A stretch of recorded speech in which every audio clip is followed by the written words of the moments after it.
Amis de Morpheus Etica, bonsoir et bienvenue dans cette nouvelle émission L'enfant, un business pas comme les autres. Alors ce soir, j'ai une invitée, mais je vais vous la laisser vous se présenter. Elle s'appelle Vanessa. Est-ce que Vanessa, elle est là? Oui, bonsoir. Bonsoir Vanessa. Bon, Vanessa, vous êtes mon invitée de ce soir. Vous avez plein de choses à dire, mais je vais vous demander de vous présenter pour que les gens comprennent bien la situation de qui vous êtes et ce que vous allez dire. Allez-y, Vanessa, vous avez la parole. Je suis Vanessa, je suis avocate et je suis depuis 15 ans. Je suis maman d'une petite fille qui vient de faire 5 ans le 6 août. Et je reste à disposition. Si tu veux que je publie des pièces derrière ta vidéo, tu m'en fais suivre par email. Ok, d'accord? D'accord, très bien. Je te remercie de ton témoignage, Vanessa.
Bonjour, je suis Vanessa Frasson, avocate et maman. En tant qu'avocate, j'interviens dans différents domaines, notamment celui de la protection de l'enfance et du soutien des parents protecteurs. Et aujourd'hui, je suis confrontée à titre personnel et professionnel à de telles injustices que je suis venue vous en parler. Et mon seul moyen de survivre à tout ça, ça a été de me former encore, parce que je pense qu'on ne peut plus se dire que d'un côté il y a le droit, de l'autre la psychologie, puis de l'autre les neurosciences, et qu'un coup il y a le pénal, un coup il y a le civil, et que de tout compartimenter. Je pense qu'on a besoin d'une vision globale, on a besoin d'une vision scientifique, et on a besoin surtout de restaurer l'enfant en tant que personne à part entière dont la parole doit être entendue. C'est pour ça que je vais vous raconter mon histoire, et que ça débouche sur un projet, Patronum des enfants, où je vais vous partager mes connaissances, mes découvertes et redécouvertes et ma pratique. Maman d'une petite fille de 5 ans, Angelina, et depuis qu'elle a 2 ans, elle décrit des faits d'avoir été tapée par son père à 2 ans. Et après, l'année d'après, quand elle avait 3 ans, elle m'a déclaré ça. Que j'ai caressé, j'ai dit ah. T'as caressé? Et papa il a caressé son zizi, j'ai dit ah. La copine à sa copine, à Coralie. Et moi il m'a dit arrête de caresser ta zizi à papa. Et moi après ça a arrêté. Voilà. Ça, c'est sa déclaration. Passée cette année-là, elle se réveillait 4 fois par nuit avec des angoisses terribles que je l'aime plus. Une experte, Elissa Nafi, a considéré que ma fille parlait trop bien. Et que donc, forcément, c'était le discours de la mère. La juge venait, s'est engouffrée dedans.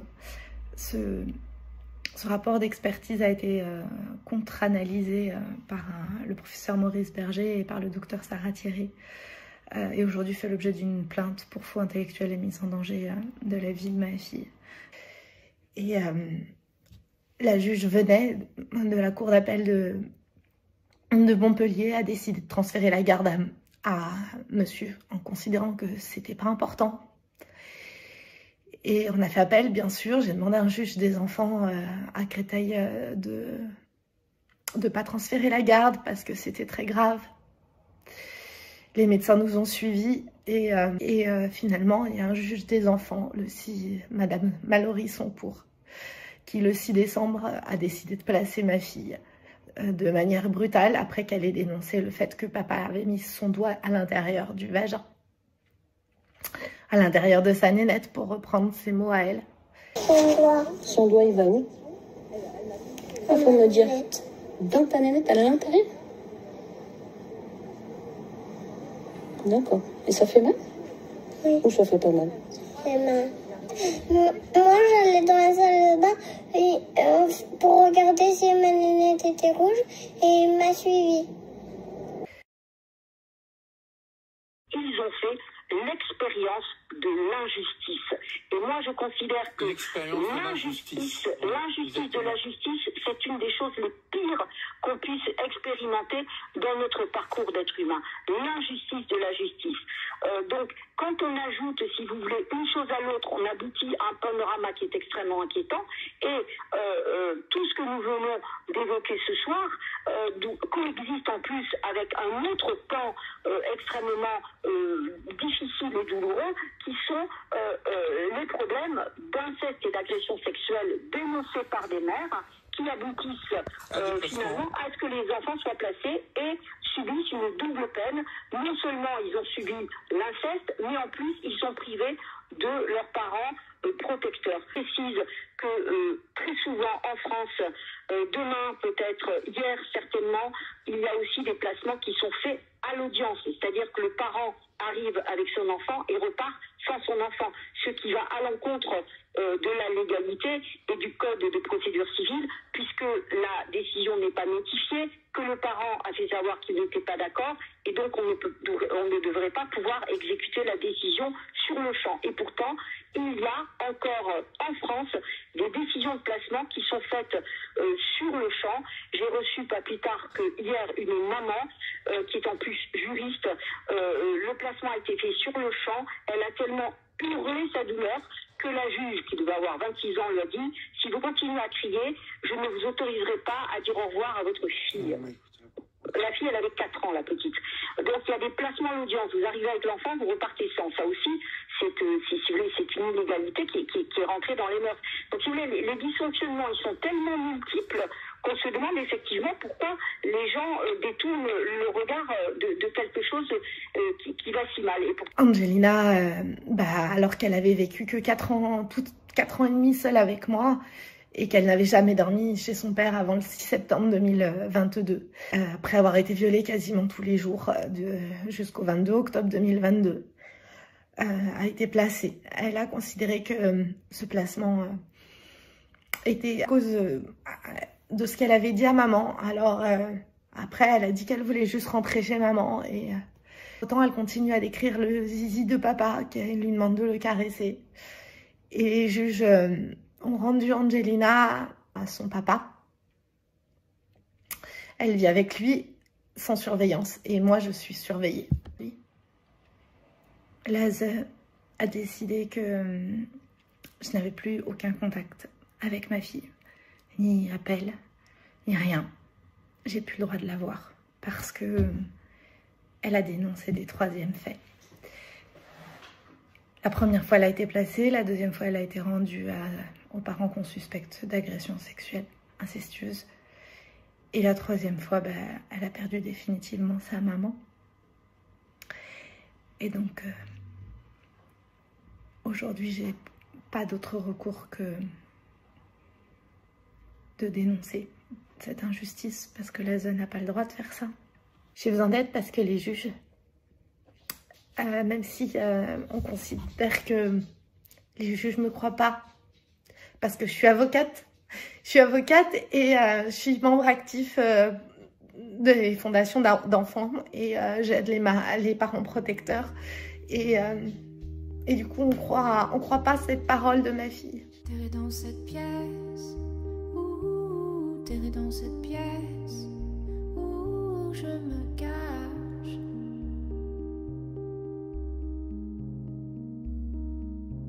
Je suis prise au piège, surtout je suis prise au piège, surtout quand je me lave.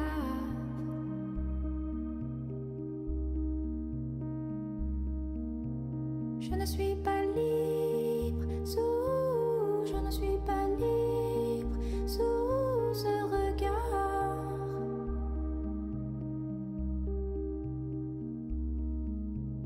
Et sur le qui-vive, toujours, et sur le qui-vive, toujours ça me gâche.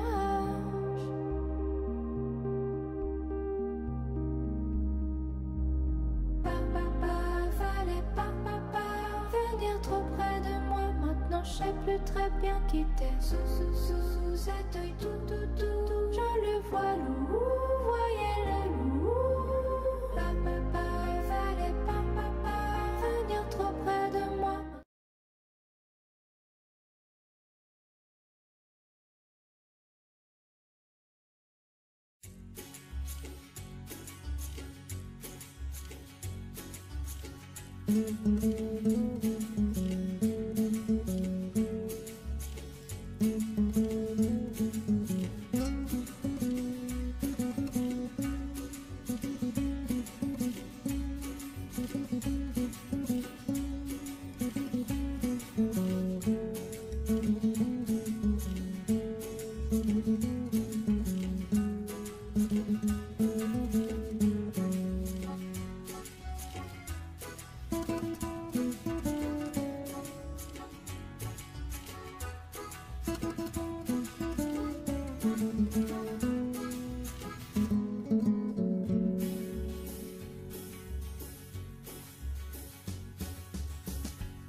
Thank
you.